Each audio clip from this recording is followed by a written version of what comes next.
Let's hit it.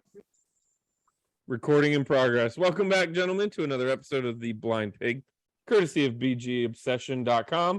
If you want to jump on, please swing over, say what's up, mix it up, let us know what you think. Quick intros, because we got a lot to talk about tonight, apparently, as we figured out about 30 seconds ago. Top left is Ohm, also known as Mark. Bottom left is Bob, also known as Neophyte. Bottom right is John, hails as Brother Boone, and top right is me. I am Silent Threat. You can call me Derek. I'm going to fix my name right now because I forget about this every time we start this up. So, season starting. We've got a lot to talk about. We're 4 days away from football. Actually, we're 24 hours away from football. We're 4 days away from football we care about, for the most part. And just to jump in legs deep into this thing, I think the first thing we need to talk about, as it was mentioned by Boone, and I'm going to throw to Boone to hear your details, because all I heard was, the smallest ticker across the worst update you've ever heard is apparently Bruce Allen was in front of Congress within the last couple days for 11 hours. I didn't know Bruce Allen had enough vocabulary to talk for 11 hours, but apparently he did. And I'm curious what the hell they talked about. So please, it's less somebody about Bruce's enlighten me. vocabulary than it is Congress's ability to ask questions. It's kind of crazy. You say no for 11 hours straight? Is that like a thing? I don't know. I do know that I heard from someone who would be in the know that the deposition was damn good. I don't know if we can rely on that. I missed the opportunity to wear the shirt. Damn it! Yeah. So I guess one surprise is the fact that I know like Nadler unseated the representative who's been driving a lot of this. So it's kind of encouraging to see that it's, at least for now, the whole investigation by the House Oversight Committee, it's not died. It's amazing to me that we still don't know what Dan Snyder said for his 9-hour deposition, which has been a month ago. And I'm starting to wonder if we'll ever know what he said. And I really didn't know that they had planned to bring Bruce Allen in. I think the interesting part of it is, and of course we don't know, I haven't seen anything as far as what he might have said or what he might have even been asked. But I think the interesting thing about it is that Snyder pretty much turned a lifelong ally, a guy who knew like where all the bodies were buried and skeletons were. If anyone knows, Bruce Allen knows. And he pretty much turned him into an arch enemy by trying to not pay him after firing him, and just basically abusing the guy on the way out. And I know not a lot of people are Bruce Allen fans, nor am I especially, but he's probably a good guy compared to Dan Snyder. That's all I'll throw out there. But anyway, I think it's interesting because he definitely is not. He has no incentive to be kind to Dan Snyder or to hold his tongue if there's stuff that he knows. So that's what I got, but I was encouraged that it is still going on. We still don't know what was in the original report, the non-report report from 2 years ago. We don't know what happened with Dan Snyder's deposition, and we sure as hell don't know what happened with Bruce Allen this week, but I thought it was interesting. So the committee can release some or all of his testimony, whether they choose to or not. I guess will depend on where we go from here. I'm just thinking about it from Bruce Allen's perspective. Yes, the obvious reaction is it's a chance for him to go get right back at Dan Snyder. I mean, clearly he got the legs cut out from under him by Snyder when he got let go. It seems like it'd be a great opportunity for him to get some payback and to expose Dan. Bruce is many things. I don't think he's entirely stupid, so he may also be a little bit careful about burning bridges if he ever intends to get back into the league and doesn't want to necessarily be known as a rat. So my guess is that he did his best to paint himself in a good light and he probably didn't say a damn thing that they didn't already know about Snyder. Nothing usable, certainly. So I think it's going to end up being a whole lot of nothing. I'm far more interested in what Snyder might have had to say and whether he perjured himself.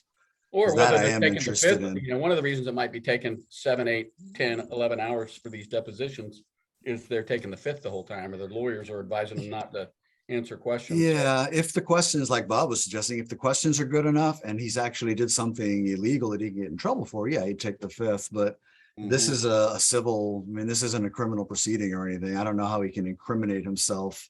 Well, I guess in regards to if there's ever charges filed for producing these Well, he can perjure videos or himself. something. Whether but he's incriminating himself, he can perjure himself. Yeah, Yeah. but he's not the big fish, though. They don't want him. They want Dan. And lying to Congress is a crime, whether it's a civil matter or a criminal matter. No, it doesn't matter if you're testifying. Lying before Congress is a crime. So, At least it used to be. yeah, at least it used to be. Unless you're a congressman.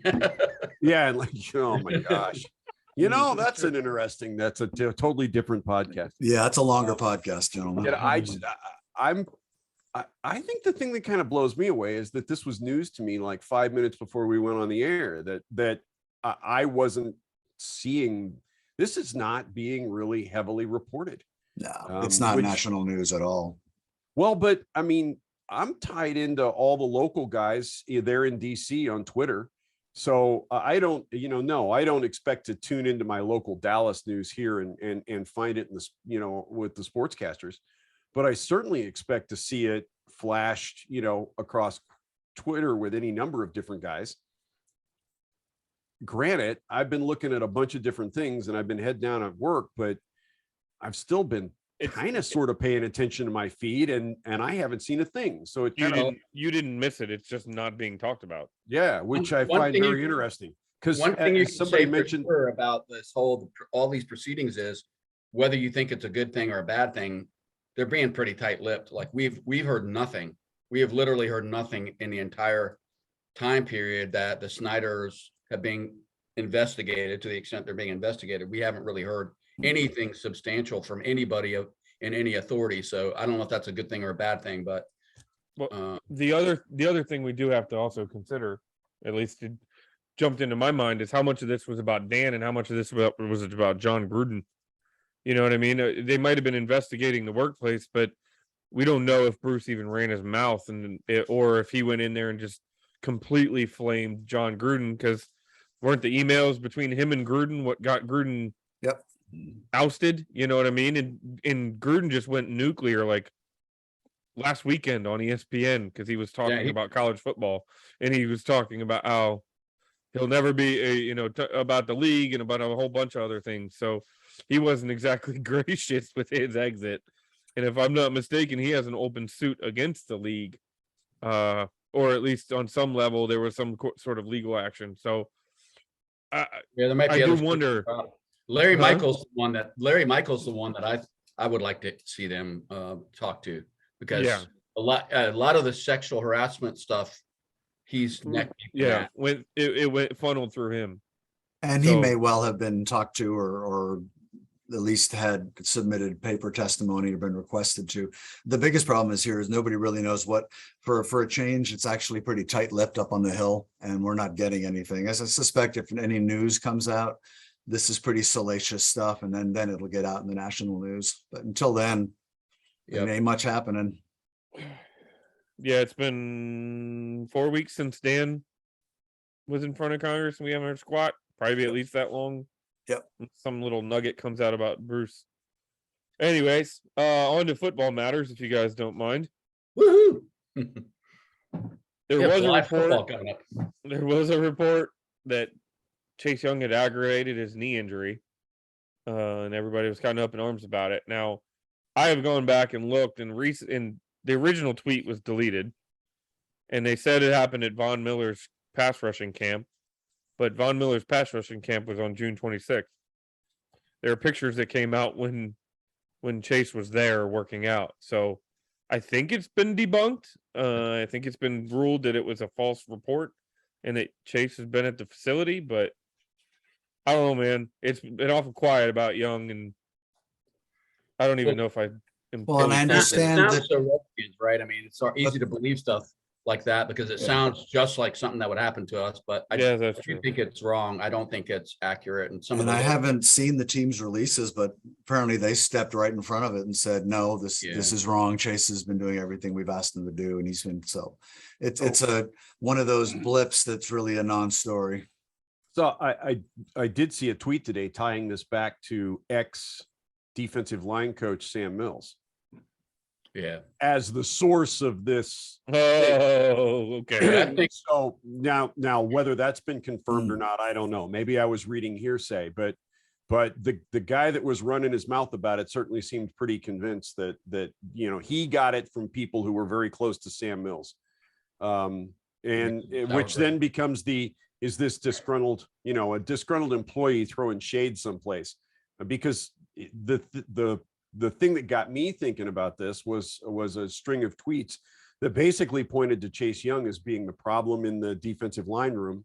And oh gee, the defensive line started playing a lot better when Chase Young disappeared and started rehabbing last year. But yet you go back 2 years and the defensive line played really well with Chase Young in the room. So I don't know. I found it very interesting, which is why I brought it up beforehand. But So here's when it becomes a story. If it turns out he really did get hurt and then the team's been covering it up, then we've got something. and it would be very Washington to do. And it would not surprise any of us, would it? Not in the Not for a slightest. second. Yeah. Nope. So until it's a story, it's a non-story, just like the other one. That works. It's just a lot of smoke. There's never any fire behind smoke. There's a lot of hard news though, man. Mando the dog is the official NFL dog for the Commandos. So that was exciting to The hear. dog of the month, dog of the week. Wait. No, he's Wait, the we're- official team dog for the year. For the year. Okay. Wait, Al we're going Galdi- to Commando? Mando. Mando, yeah, he's like some kind of canine, veteran canine assist dog. Yeah, he's It's actually kind of cool. I'm not going to I be got no on problem with stuff it. like that. But he apparently that's what he's going to train. Like he's going to be officially connected to the team to train to become a therapy dog or But whatever. we may have some veterans that need some, may have PTSD during the season. We watch this team, man. We might need that dog on the sidelines. Oh my God, I can see it coming now. The seeing eye dog. Wentz needs one to see all these guys running open that he can't hit downfield. Al Galdi suggested that might become the new team, like the nickname. The for Mandos. Mandos. But I still say the Commies, man. Commies are going to the playoffs this Oh. year. Well, we'll be getting bad. that from Dallas and New York and Philly, definitely. There's only one way to rectify this. Have Win. a hog as the mascot and the team nickname is the Hogs and just be done with it. Avoid all of it. On the good news, just to touch base, I'm seeing a report now that Robinson Jr. is off crutches and he's rehabbing well, which is a good thing.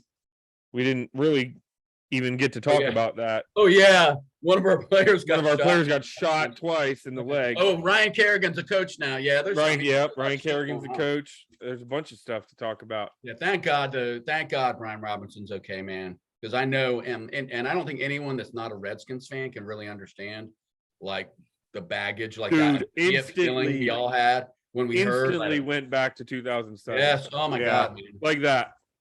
And I know a lot of people got annoyed because it's like the next thing that came out of anyone's mouth, other than possibly a Sean Taylor reference, was this franchise is cursed. And I know a lot of fans get irritated by that, but if that doesn't cross your mind at times, you're not alive. I don't know what to tell you, man. I mean, I certainly have that thought at times. I had that same thought, and then I had a moment this week of rational realization. Thanks to Brother Ohm's suggestion 2 weeks ago, last time we met, I was watching the Arsenal All or Nothing thing, which led me to a couple other things. I'm watching a documentary about Leeds right now, and in the opening series, at least 3 fans mentioned this club is like cursed, and all I could think was, You want to bet? does every fan base in the world think this about their club? Because I have absolutely thought this about Washington since Jack Cook died. Unless that you was root kind of the for the beginning. Yankees, the Patriots, The Celtics, Alabama, everybody else is cursed. John, Yeah, but for every one of those, there's a Boston where they're going, we can't buy a World Series, man. Bob, I'm glad you said that about Jack and Cook. I've been sitting on this for a long time. When I told people when Cook died and Gibbs left and everything fell apart, that this was going to be the curse of Jack Kent Cook, that he made a deal with the devil, This is that your fault. got Gibbs here and it got Beathard here and it got all those wins, but he had to make a deal with the devil for us to have that. And that, So yeah, I've been carrying that baggage for a long Does time. anyone the know deal how to was get that in the touch team with would- the devil? And the deal there- was does that the it- team would suck is there shit like a after website he we can go to? died. John, you can't find him. He's on a yacht in the Mediterranean. I'm on board with the devil, the real devil, not like the, in human form. Whatever it takes. Anyway, All right, God damn it. We have a game this Sunday. Yes, we do. So first, real quick recap. We all had expectations, things we wanted to see in the preseason. I will throw it out there and say, did you see them? What stood out, positive or negative? And I'll be the tongue-in-cheek guy and say what stood out to me positively is that we might actually have a solid running back. And then what just happened. But I think Robinson did look good. I think there's a bright future for that kid.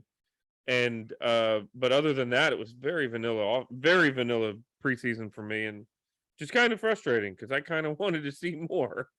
I think we saw a quarterback that can make every throw on the field. And one thing we haven't talked enough about, not that we need to talk about it tonight, but Wentz can throw the ball downfield like nobody we've had in a long time. So, and in fact, even in places like Indianapolis, where he's getting ripped for poor play, which I think is mostly unwarranted, he still was well above average in downfield completion and accuracy of downfield passes. So mostly the shorter stuff that he has struggled with when he has struggled. But I'm excited about that because if he's not that, then we wasted our time getting him. If he's not the guy that can make all the throws, and that, because Heineke is a hell of a baller, but he cannot make those throws. And I think we saw the last year that it's going to keep us from making any kind of noise.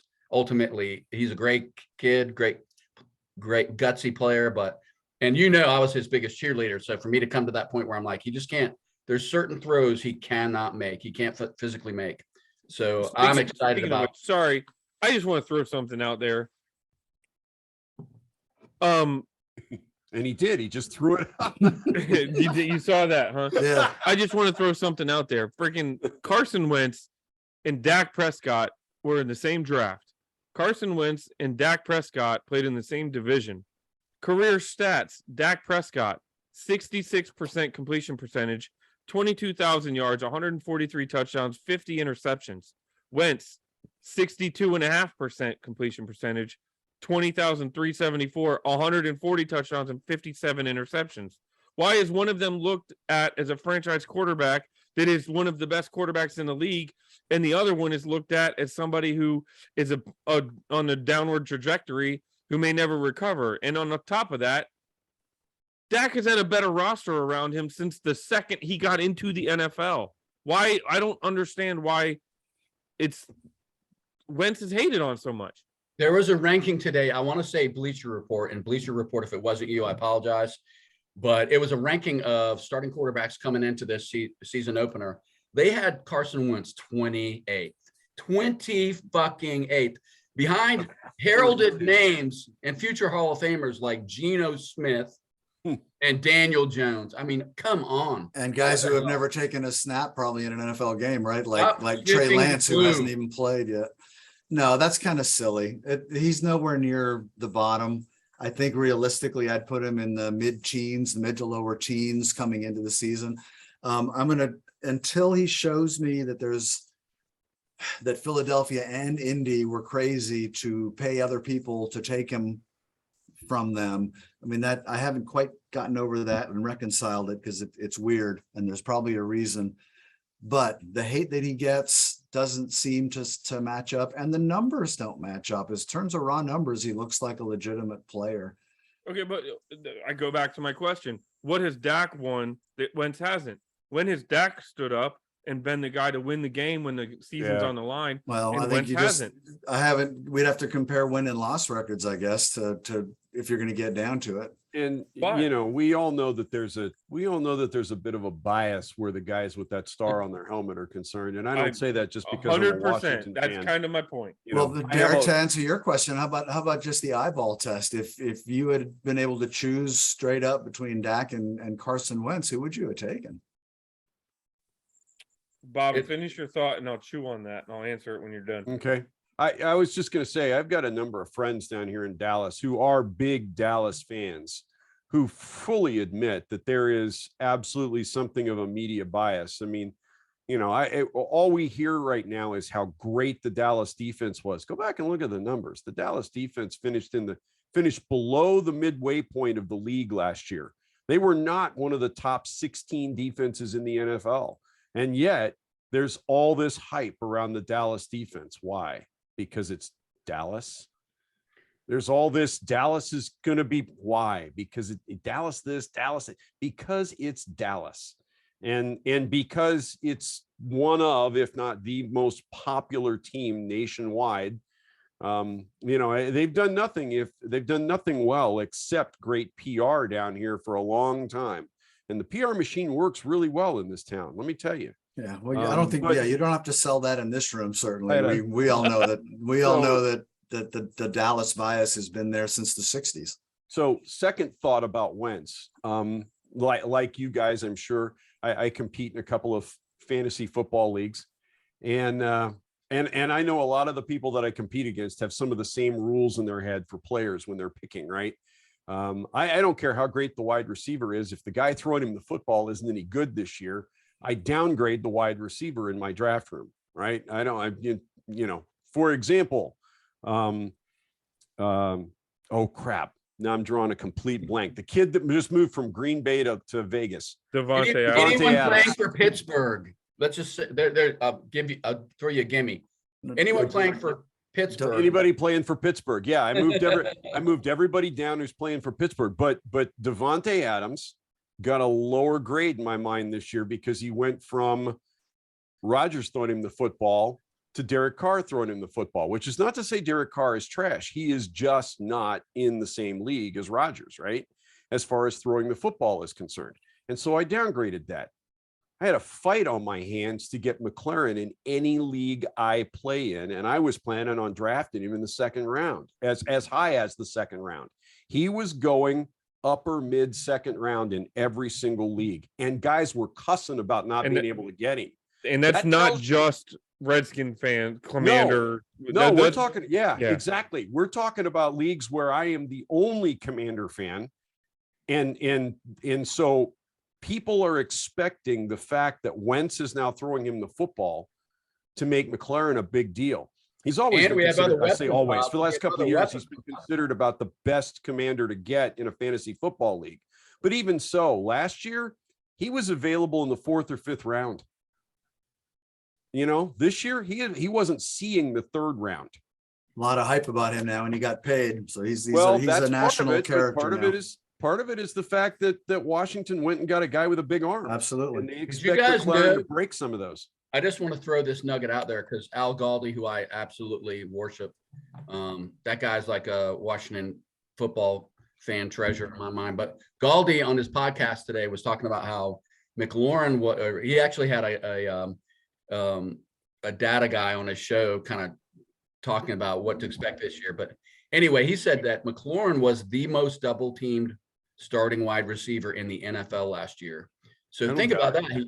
He still produced, and look at what we have on the field this year. We've got Logan Thomas back. We've got Curtis Samuel's healthy, I hope, knock on wood. And we've got a rookie who might be almost as good as McLaurin. We don't know yet, but so I'm really excited about what McLaurin can do. We may see a few less doubles this year. And frankly, if he's getting doubled, it means that there's other people getting singled up who can get open too. Who are more talented than we had last year. And he was playing with, a quarterback that was not capable of making a lot of the throws that we needed him to make to take advantage of Terry McLaurin's ability. Terry McLaurin's first game against the Eagles, Case Keenum was his quarterback, and he was launching bombs 60 yards downfield.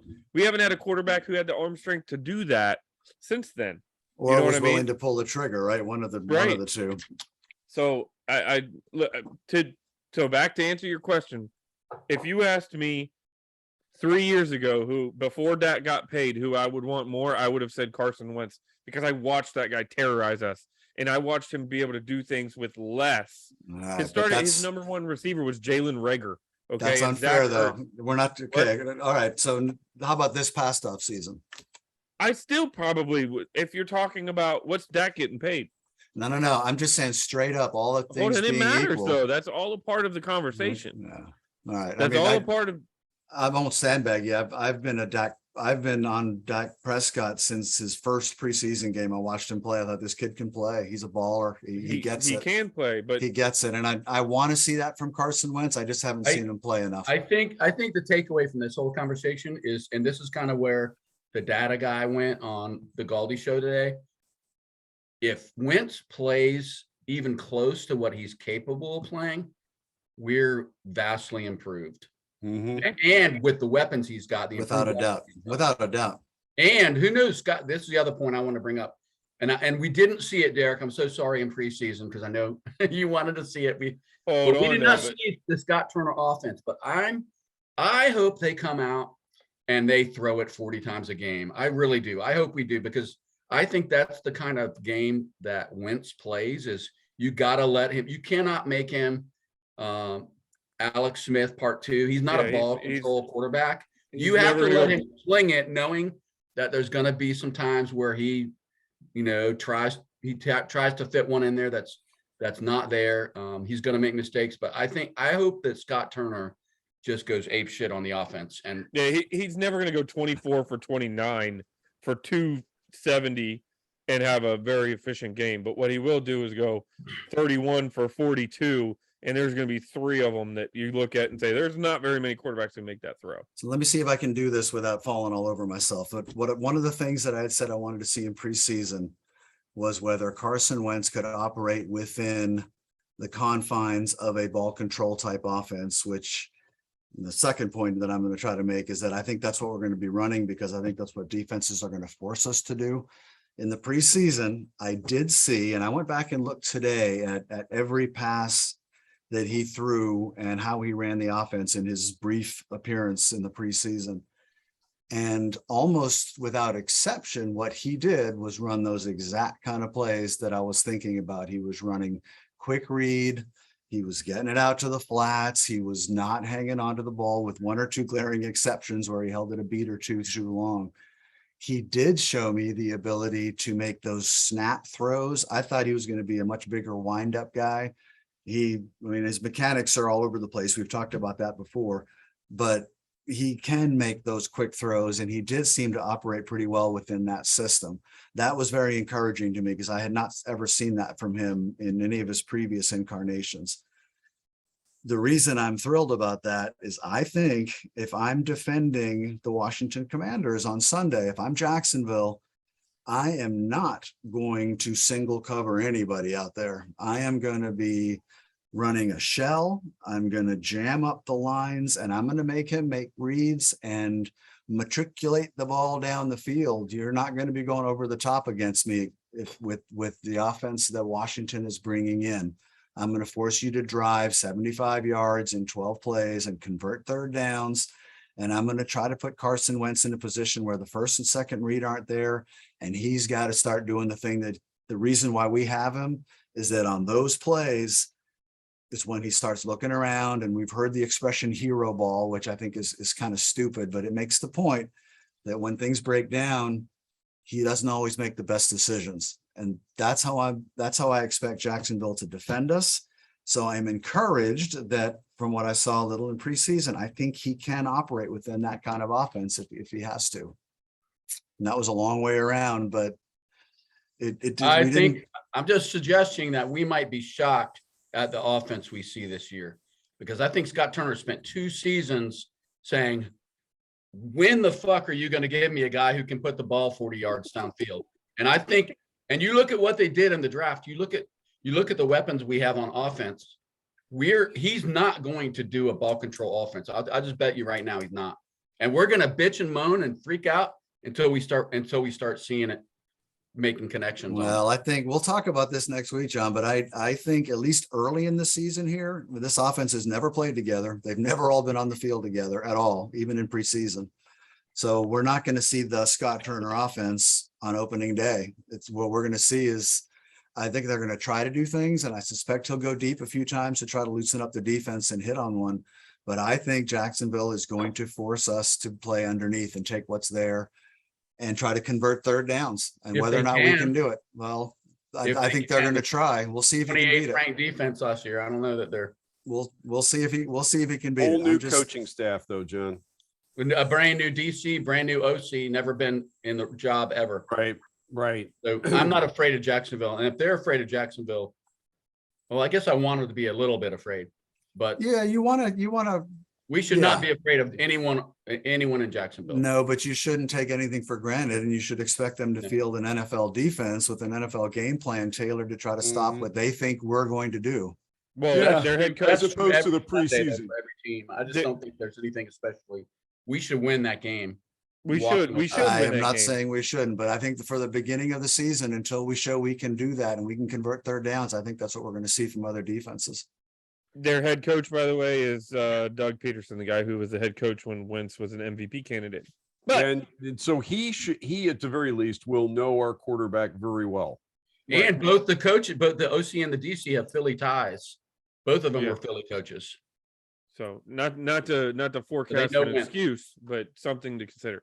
Yeah. So as far as the preseason thing is concerned, I don't know if my expectations were met or not. I've reached the point in my life where expectations for preseason seems almost oxymoronic at the risk of offending anybody on this, but I expected vanilla. I saw vanilla on both sides of the ball. I'll tell you what I expected to see cleaned up and didn't see, and that was defensive mistakes. I still saw teams going deep on us and guys standing around trying to figure out who had that guy that just walked into the end zone. That bugs me. That bugs me a lot. And another expectation I had was a deeper linebacking core. And when I look at the roster today, I realize that there is no one behind Jamin Davis on the Washington roster right now. If you go look at the defensive roster, there is no backup to Jamin Davis on our roster at all. John Although- Bostic is listed as number 2 right now, Bob. I was just looking at that. Oh, is that on the Washington site? Okay, Yeah. I'm looking at ESPN, and of course they have us playing a 4-3 instead of a 4-2-5. Right. And I'll bet the Washington site has us playing a 4-2-5, doesn't it? That's not breaking it out, at least on the roster, on the depth chart. Now they got Jamin with Bostic behind him and Milo Elfler backing up both the outside and middle. So Okay. See, and I figured, one of these guys is doing double duty as far as backup is concerned. But even so, it's a little disconcerting to realize that, in a base 4-3, you don't have 6 linebackers on the team. Anybody else remember when linebackers used to be the core of your special teams unit? Mhm. And every team carried a shit ton of them because they were the ultimate in football player. And now we have fewer linebackers than anything except specialists. I think it goes back to something Derek says a lot, though, is that we are fixated on the labels, and the team is looking at ball players like Cameron Curl. More or less, they use him like a linebacker half the time. That's true. So he's not a linebacker, but they're going to put him in that role about half the time. So, and Who's got a broken thumb, by the way, that he had surgery on. But so I'm not discounting that, but I just think they just don't use that traditional linebacker role the way that we probably would like. Well, them to. this team certainly doesn't, right? No. If either one of those two guys, if Davis and Holcomb go down, this just. I've been talking about this for 3 years now. This is my number one concern about this team. We're all on the same page with that, and it's crazy with 2 former linebackers in the most important, positions on the team, and So we got to talk about Sam Howell just for a minute. I know we're going to talk about absolutely. Sure. As far as talking about the preseason, to me, that guy was the biggest. That guy showed me way more than I was expecting to see. Not perfect, but and I know some people have said, well, yeah, he's probably going to be a good backup in the NFL. I'm not ready to. I mean, we don't know, right? Because he's playing against mostly scrubs in preseason, and he looked fantastic playing against scrubs in preseason. But I'm not sure I'm ready. I'm not sure I'm ready to write him off as a future starter at some point. So I don't think we can appreciate. What do we get him in the 5th round? Is that right? Mm-hmm. Some insane spot where the year prior, some people were talking about him as the first quarterback in the draft. I think we got an insane value there. I don't want him to see the field this year, but I was really excited to see what he could do. That guy has serious talent. Which, kind of feeds into almost the last point I wanted to make about the preseason. And that was the fact that they didn't play Taylor at all in the Baltimore game kind of gives you a clue what this staff really thinks of that guy. Yeah. They really think he's an important player for this team.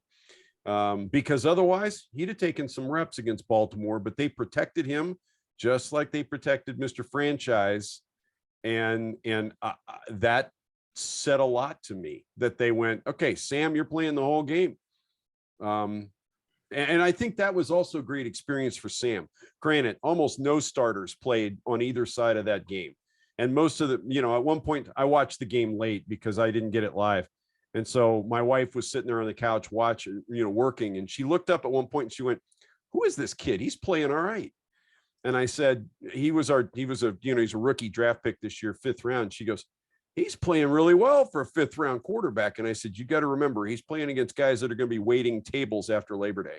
And was playing with guys who will be waiting tables. You were absolutely correct. Sunday. Yeah. Because those are names I didn't even bother to learn for the most part. Right. The numbers were good. The man throws for he's pretty high percentage, 24 of 35 for 280 and a touchdown and 62 yards rushing. He's definitely a baller.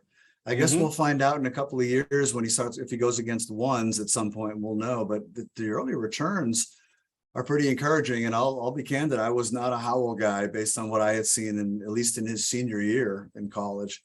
But he's, if nothing else from me, he's earned some respect, and I'm looking forward to seeing some more from the kid.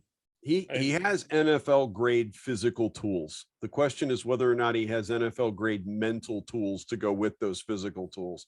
We see guys come into the league every year with the physical tools to play quarterback who never grasp RG3. They just don't, for whatever reason. And so there you go. Yep. Anyway, as far as I'm concerned, not only should they consider that I think they should plan that this guy, and I'm not saying that they look at him and say he's the face of the franchise, the future, whatever, but they should walk into that room right now with Howell and saying, it is your job to go earn it. Wentz, the deal, go win this job, take the time, dedicate yourself. And then I don't think they should be going into the next year thinking, where are we going to find our next quarterback? If we have a disastrous season, okay, and then we're in a position to draft one high, then so be it. But put him in a position to succeed as opposed to putting him in a position that he's got to overachieve just to try to latch on to try to get a shot. Treat him like he is the future, even if you don't believe it. But put him in that position where if Wentz has a veteran's rest day or something, he is getting reps with the ones. Put him right alongside Taylor. Set him up to 60. When is the last time we invested in a quarterback? And I'm not saying invested a draft pick. I'm talking about investing, putting a guy in a position where he is viewed to be the long-term player at the position. I'd probably go back to Kirk Cousins, right? We didn't even invest in him. We were playing freaking franchise ping pong. Yeah, but how many years we played here for? What, 4 or 5 years though, right? They rode with him. They rode with him for a while. I mean, you have to draft a guy who's worthy of that kind of commitment, and we haven't been able to do that. We got Dan Snyder, and his monkey picking Dwayne Haskins out of the bingo ball thing. I don't know. Well, and Derek, to your point, the question is, when was the last time we had a guy that was worth doing that with? And I guess the $64,000 question right now is, while we all think we have that guy, does Ron Rivera, does Scott Turner, I don't even remember our quarterback coach's name, do those 3 guys think Zampese? Is it Zampese? This is the guy? It may be, yeah. Zampese's, yep. Do those 3 guys think that this is a guy worth the process of grooming, right? Because that's NFL quarterbacks for the most part are made over time. Very few guys spring forth ready to play like a couple of the young kids that are playing right now. Most of them have to spend some time learning the game. I think I almost disagree with that, like, more than anything you've ever said, Bob, but only because I think there are some guys. What do you really think? You Yeah, see really. and the moment is too big for them, and that you see them get out there. And I mean, I can remember Mark and I watching every damn Ohio State Dwayne Haskins start his senior year and being all pumped up because he could sling the ball. But the bottom line is, then you see him in the NFL, and I feel like you can I know it's preseason, I get all that. I'm just saying, I feel like some guys have that, like the moment's not too big for me. I'm gonna be, I'm gonna do my thing. And he just seems like that kind of a kid to me. He seems like he'll make some goofy throws. Like he made plenty of goofy throws in the preseason, but then he makes plays where you're like, kind of like Heineke in a lot of ways, where you're just like, he's just playing way beyond his talent level. So I'm not beating on you for that, but I just, No, you're fine. I can't imagine they drafted the guy in the 5th round. I can't imagine that they aren't thrilled with what they've seen so far. I mean, I don't know what more could he do in the freaking preseason than what No, he did. I'm sure they are, but my point is, if prior to getting him into Washington, I don't know, what are we calling is it Commanders Park? What the hell are we calling the team facility now? Because I Ashburn. keep wanting to call it Redskin Park.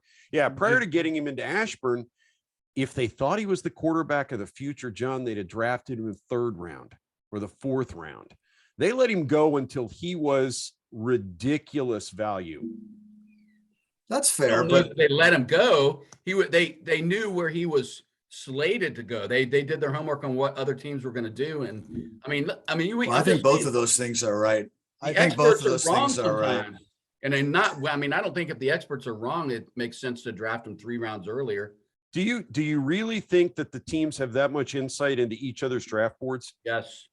Really?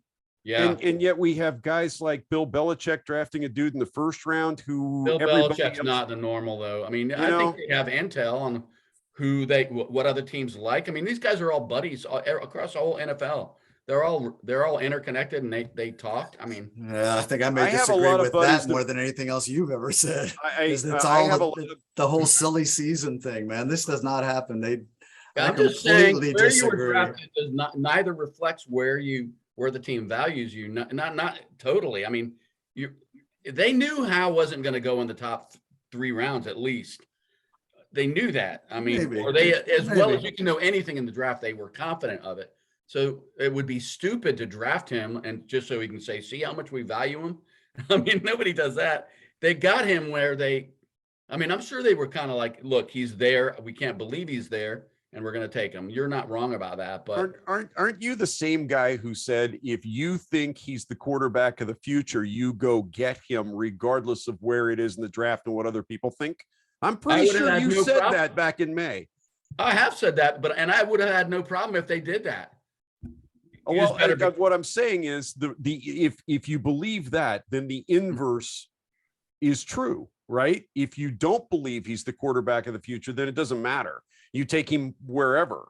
And I just look at the way our draft played out, and I honestly feel like if the guys had gone, Sam Howell is our absolute target in this draft for quarterback, he'd have been our 3rd round draft pick, because quarterbacks, funny shit happens with them in the draft. And these guys are all friends and they know each other. I have a lot of friends in the IT sales world working for competitors. We get together and have beer all the time. We never talk shop. We do not talk about our products. We do not talk about what we're working on. We talk about anything but, because tomorrow I'm going to walk into a customer and compete against that guy. And he's going to do the same thing with me. And both of us want the sale. And as much as we like and respect each other, if you give me an inch over beer, by God, tomorrow in a meeting, I'm going to take a mile. And I believe the NFL is exactly the same way. Here's what I think happened with Sam Howell. I think they were pleasantly surprised to see him there at 5. I think if they had thought he was really something, I agree, they would have probably grabbed him at 3 or 4. I think they expected him to be a guy they might want to take a look at, and he might be a good value. And I think they are probably just as pleasantly surprised with what they've seen as we are. I think he's far exceeded any expectations for me so far. I'm pretty sure that that's what I would guess they are too. And God, I hope we don't have to see him play this year, because if he does, shit went off the rails. Right. Agreed. Maybe, although I entertained this horrible fantasy today, because this is a Washington season. You go out, you get a starter, the guy that's going to change everything because he can really play the position, like we've done, several times. And then he gets hurt in game 2 or game 3. We bring in the guy that can't make a crisp pass beyond 30 yards. We spend 8 games, half of which we win, and he plays as well as can be expected, but we put ourselves almost out of contention, and then we move in our 5th round draft pick to take a pummeling down the stretch. That's kind of, I don't want to see him in that kind of a scenario, but that's kind of what we do. You see that big wooden door behind you? You best knock on that sumbitch. am So knocking on here's it. my question. Has anybody been monitoring local water parks to figure out if Wentz is going down any water slides this week? Oh my God. I mean, anything can happen in this damn city, right? Oh, come All right, on, man. Derek. Let's That talk was about funny. Jacksonville. Come on, Derek. Talk about Jacksonville. What do you see happening this week? You got 3 minutes. 3 minutes. Jesus Christ. I'm not gonna lie, I'm nervous. This is the perfect example. Here's Of what? if we are truly gonna exercise our demons, this is the game we come out and we make a statement. You know what I mean? Like I have a sinking feeling this is that type of a, for lack of a better term, a game against Detroit or the Giants, where we go into it confident. We know we should be able to win. We have every reason to win. And we find a reason, we find a way. There's 2 fluky turnovers and a missed field goal. And we're scraping for our lives for a win, or we end up we have every reason to win this football game. I think we're better on defense than their offense is right now, just because of the infancy of it. I think we're better offensively than their defense is right now, even though I think they can put up a fight. I think we have more skill players. I'm curious to see what we can do, but I'm not gonna lie, I am nervous because a lot is weighing on this game, and it's more than just the record. If we come out as the Commanders for the first time and we lay an egg in a game that we're supposed to win in week 3 or year 3 of Ron Rivera, after everything that we've wanted to believe in, it's going to hurt. It's going to be a weird, uncomfortable, it's going to be bad. But I think we so win. familiar feeling. Well, Ron Right. Rivera has not exactly started like a demon, a bat out of hell, right? I mean, That's what I'm we- saying. So that's Notoriously always a slow fact- starter.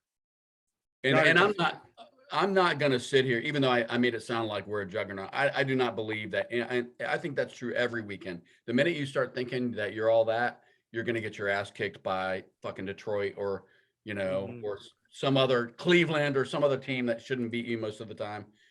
So I get that part of it, and I get they have a new coach, and I like Doug Peterson a lot, and he probably knows Carson Wentz's, weaknesses better than anybody in the NFL. But we're talking about a team that did not win a road game last year. 0. Jacksonville did not win a single road game. They had one good win. They beat the Dolphins. That wasn't the good win, really. They beat the Bills. That was the big win, and they beat the Colts at the end of the year. But I mean, and again, I get it's not last year, it's this year. They have a new coaching staff, and that can be a factor. But even Trevor Lawrence was pretty shaky in his rookie year. He didn't complete even 60% of his passes. Some of that is not just him. He's a rookie and he's not on the greatest team. But this is a team, we're like you said, and I'll keep it short. We are in year 3 of a new staff with a lot of talent and a lot of expectations and a new fucking name. And Mando, the dog, is on the sidelines. We should win this GD game and it shouldn't be that close. And make it convincingly. This is the type of game that teams that are where we want to believe they are go in and they win 31-13. You know what I mean? Where it's like, yeah, there was a late touchdown that made it seem like, but it was never really in doubt. a squeaker is still gonna like. I'll celebrate the win. But it's gonna feel a hell of a lot like Philly did a couple years ago, where they were playing Nate Sudfeld at quarterback, and we all know that we didn't deserve to win that football game. But I'll take it. You know what I mean? So what you're saying is 24-21 isn't exactly going to light your fire for week 2. 24-21, I might actually feel a little better about, because 24, as long as they're all offensive points, I'll say, all right, 3 touchdowns, defense. But if we win this game 17-16 or 16-13 or it's something funky like that, you know what I mean? It's gonna feel.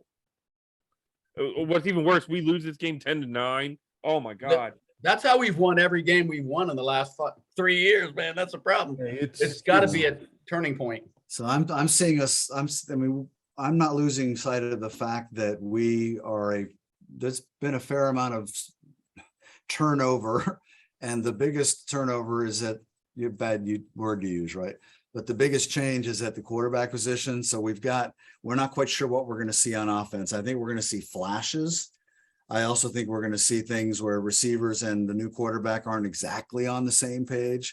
The thing that scares me most about this game, and this I keep reminding myself of last year at the beginning of the year when I was talking about Justin Herbert and how we better look out, because I think this guy's the truth.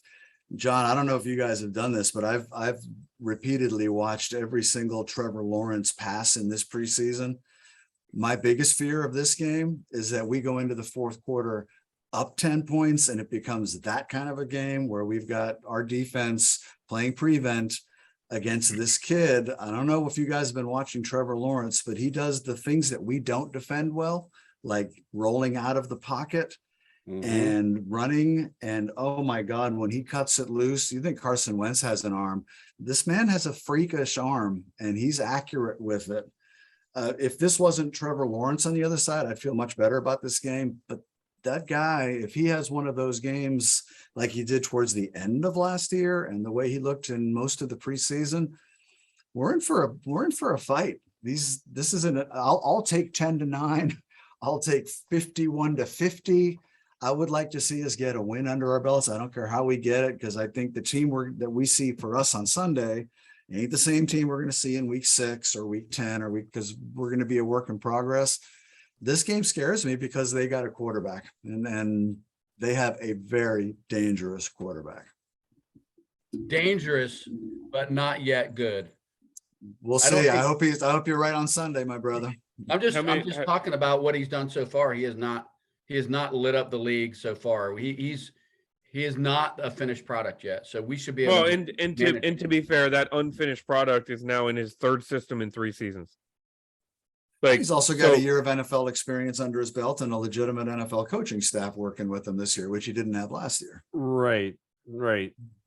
He's got a year of dysfunction. He's got a year of dysfunction that might actually make Washington look functional at our worst. Think about that for a moment. They were a dumpster fire, bro. Nobody out dysfunctions us. He's got a level of, we're talking swinging gate dysfunction here. Yes, we are. Well said. We're maroon and gold dysfunction here, without mentioning Jim Zorn. Maroon and black. Yeah. That was it. Maroon and black. That was, but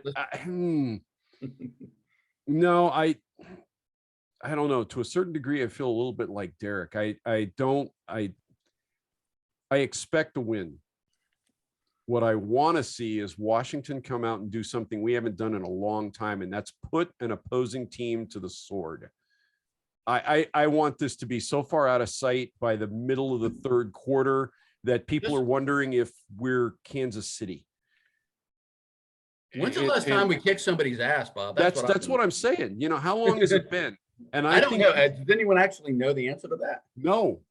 Yeah. Derek does. Derek 2 years ago, Thanksgiving Day, Dallas. It was like 41-14 or something. Antonio Gibson's coming out party, right? 3 touchdowns, if I'm not mistaken. Yeah, that was a good day.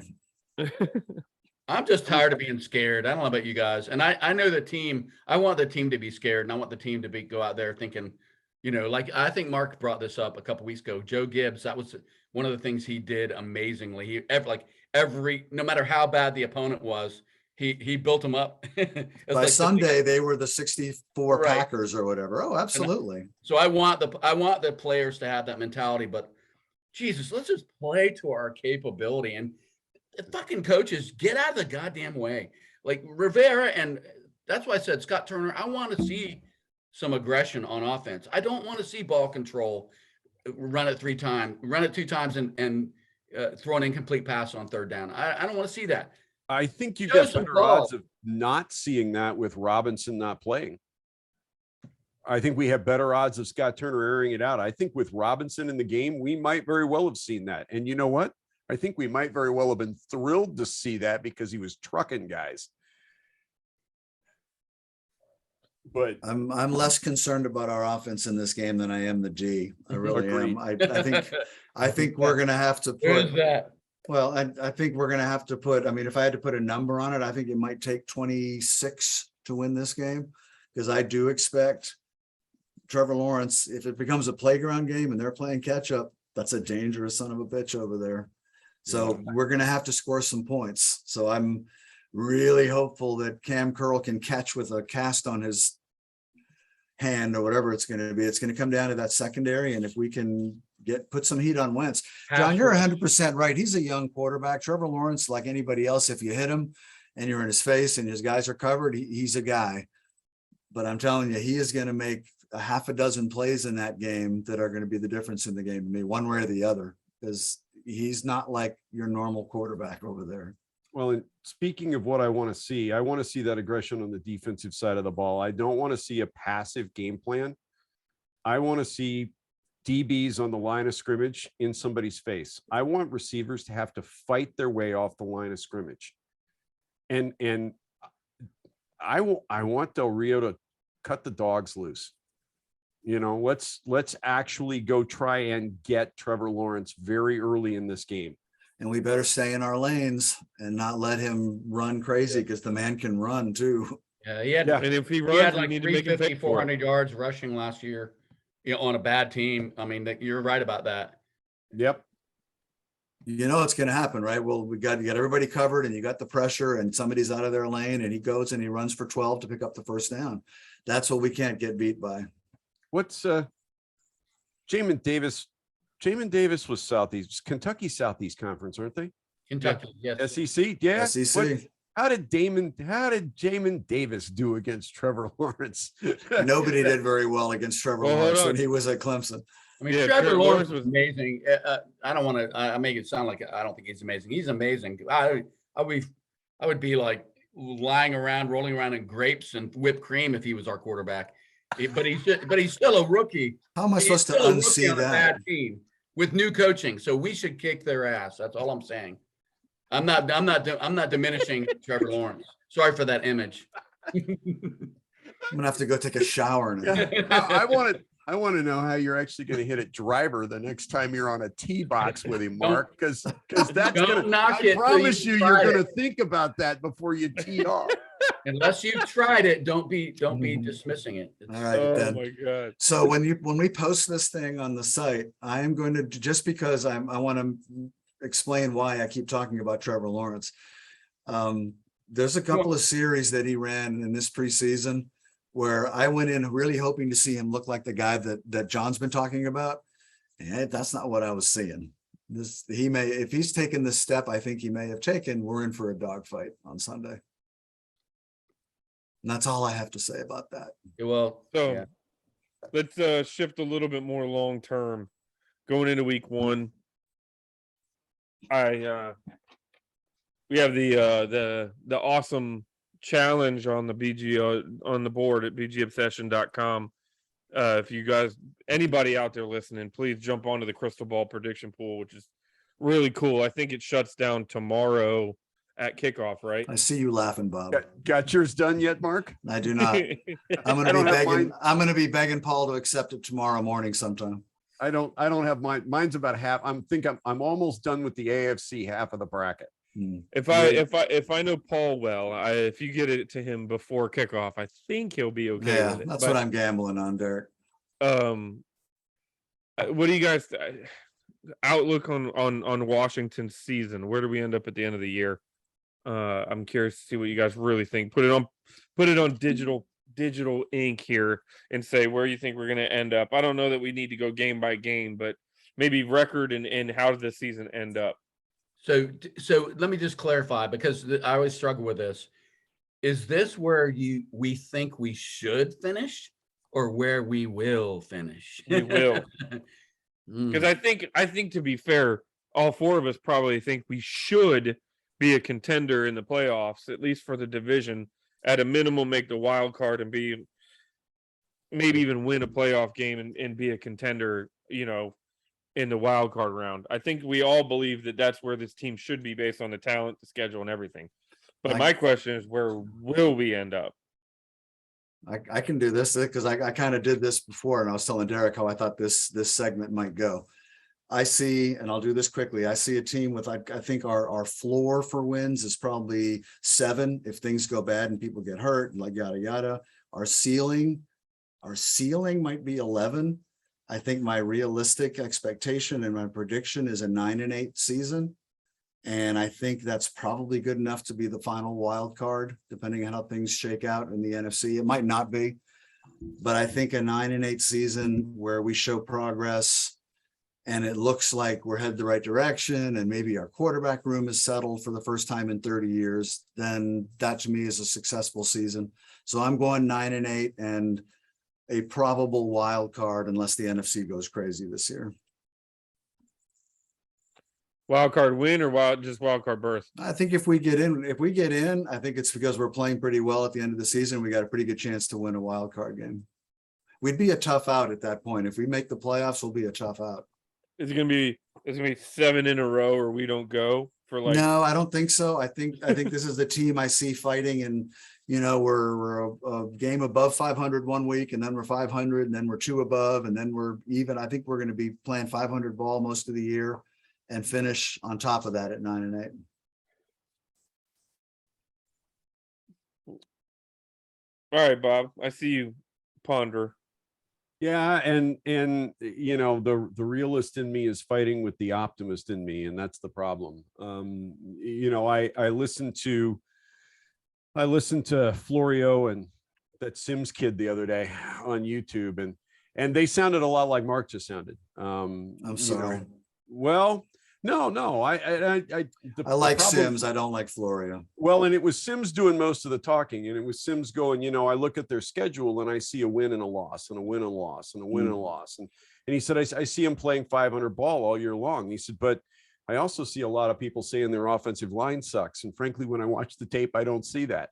And he said, I see a pretty solid offensive line that's probably going to keep Carson fairly clean all season long.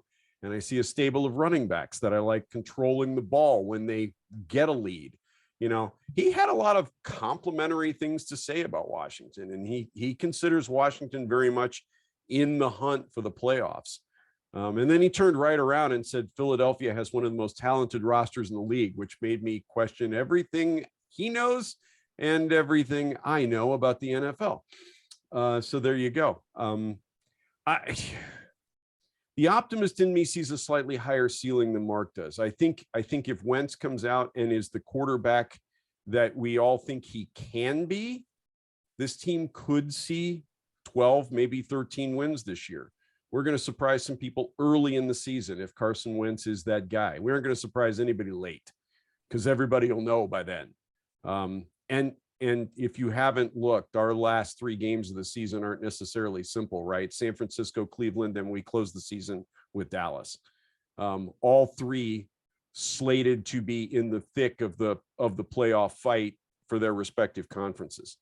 And I see the floor about the same place Mark does. I see, I'm not going to go out on a limb and say 7 guaranteed wins, but I see 7 wins that I think I see 7 teams on the schedule. I think last year's team wins those games.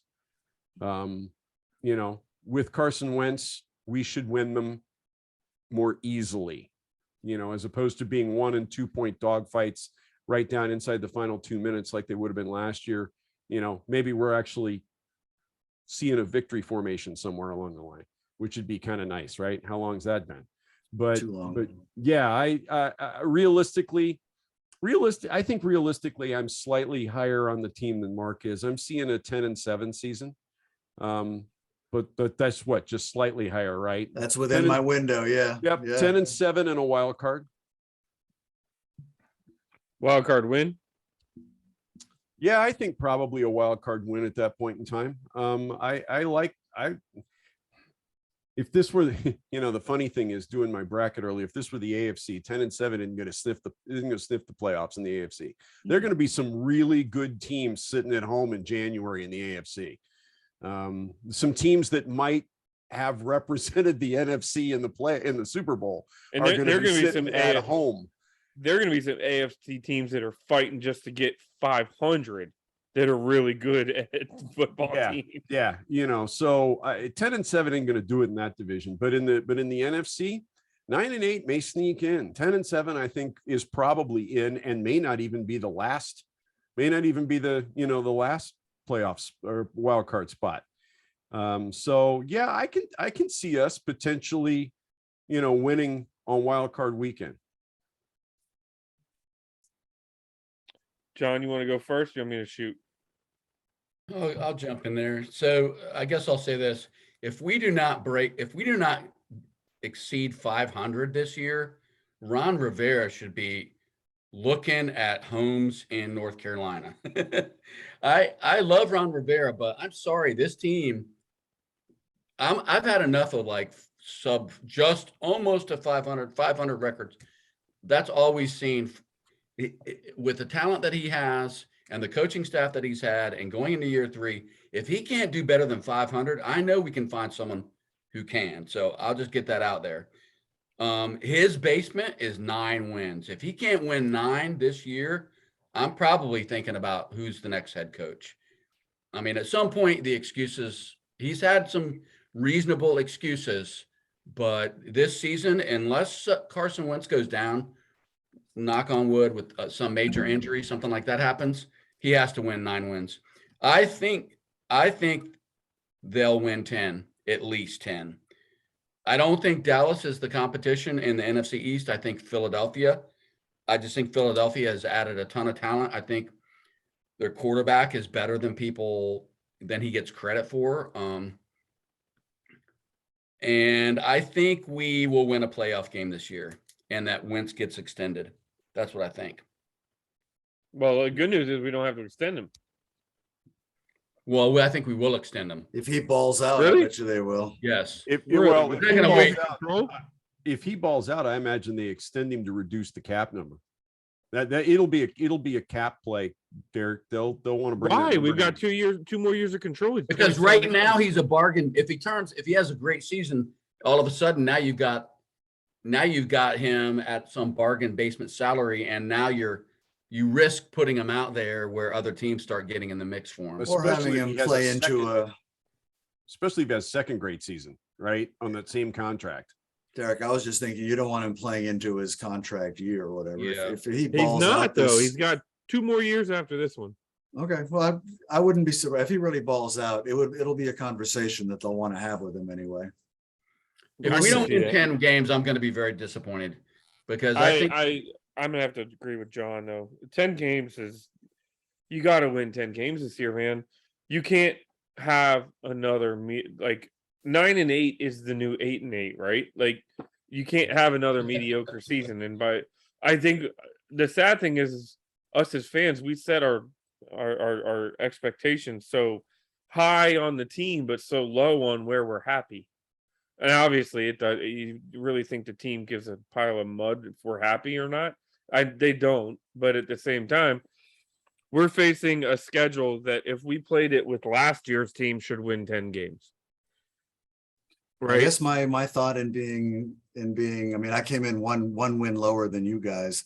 The reason I'm a little more hesitant is I can't quite get past what I still see is kind of a weak link at linebacker, and it's a depth problem even in the secondary. I just think there are going to be injuries. We're not but a lot of teams have that, Mark. That's I know they do, John. I'm just saying we've got a ways to jump. And get we the other- 10 wins. haven't talked about this. We had one of the toughest schedules in the NFL the last 2 seasons. Mhm. So the bar has to be higher. We do not have one of the toughest schedules in the NFL this season, at least, based on what we know. But We don't. the other part of that, to your point, Mark, is that you made this bed.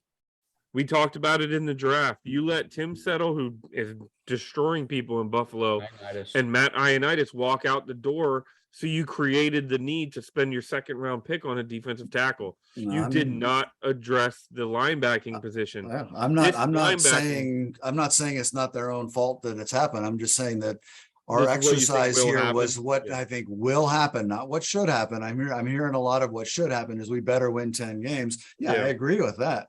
I think what will happen based on the realities of the roster and the fact that the NFL is really hard. And because Redskins gonna Redskin, that's just kind of the way The that things, we're unlikely to get all the breaks, right? That rarely happens to this team. So I think a realistic, what will happen for me, I'm feeling 9, and I'm actually feeling pretty good about that considering where we've been. Because it would I'm mean we're just headed in the saying, right direction, and I I'm did really not interested answer in based that. on what should happen. I asked for clarification. I'm telling you, we win 10 wins or it's a coaching failure. That's Right. where I'm planting my flag. I have to agree. This team should win. This team, you got me. The team, I believe that they're completely capable, and they will win 10 games. But I can see a floor of 6. Like it's that. And the only reason I say the floor of 6 is because every year we go into this, the floor is 7 and they win 4, just because this team with injuries and all that stuff. You know what I mean? Yeah, well, again, that's why I'm settling on 9. I agree. I set the floor at 7, but I'm not ready to jump up to 10 yet. I'm talked into it. I understand everything you guys are saying, and I can't argue any of those points. I'm not ready to feel that yet, apparently, because I've thought about this all day today. What am I going to answer that question? And I keep coming back to 9, and that just feels right to me. And I know there's a lot of people listening who are thinking, dude, they're not going to win 5 games. And somebody else is going to say they're going to win 13. So I don't have a problem with 9. I just think that would be underperforming on the talent, based on the talent level. Yeah, perhaps we'll see based on injuries. I mean, we have to talk about that, right?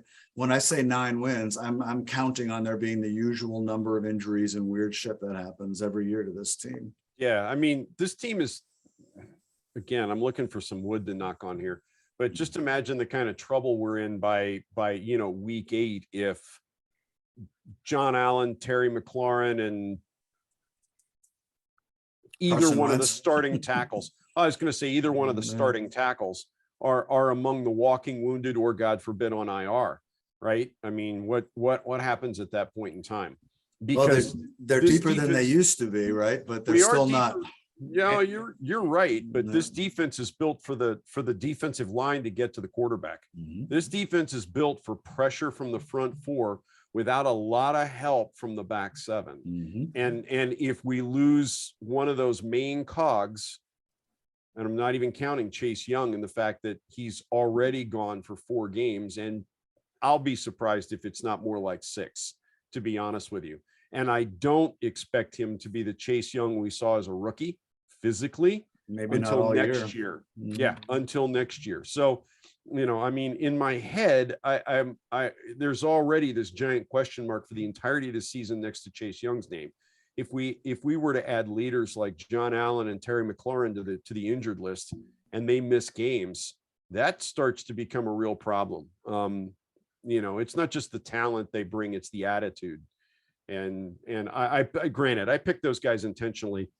It'd probably be a different group of guys, but we all know that by week 8, the injured list is going to play a factor in the game every single week. It's on, All right, guys. gents. Season's here. It is. We'll meet next week, I guess, Wednesday. Same bat time, same bat channel. First ever game for the Washington Commanders. I think that's a big deal. I I don't do. know. I hope it's a big deal to someone other than us, but it's a big deal. It is a Yeah. Now I got to go see if I can find it down here this week. Oh, you All right, mean it's not the fellas. national game? I'm shocked. Yeah, Washington, Jacksonville. That's Uh-huh. a head turner. All All right, buddy. gentlemen, thanks for mixing it up, man. This was You- Yeah, we This mixed is- it up, but this we is love pretty it. good.